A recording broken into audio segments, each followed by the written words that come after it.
குற்றாலம் அருவியை பராமரிக்கிறேன் என்று குளிப்பதற்கு தடை விதித்து இத்தனை லட்சம் செலவில் பணிகளை நடைபடுத்தி கொண்டிருக்கிறார்கள். ஆனால் உலக புகழ் பெற்ற இந்த குற்றால பேரருவியின் கரையில் வீற்றிருக்கக்கூடிய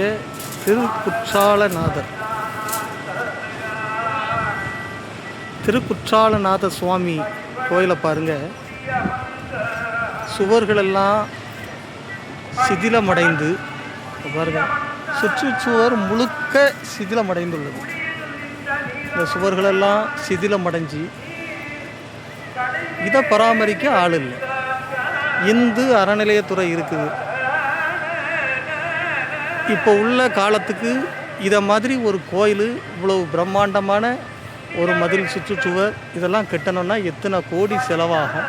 அப்போ முன்னோர்கள் ஏற்கனவே கட்டி வச்சிருக்கிறத ஏன் அரசாங்கம் பராமரிக்கலை? மக்களே, இதையெல்லாம் சிந்திக்க வேண்டாமா? இந்து சமய மக்களே, இந்து ஆலயங்களை அரசே நடத்துது.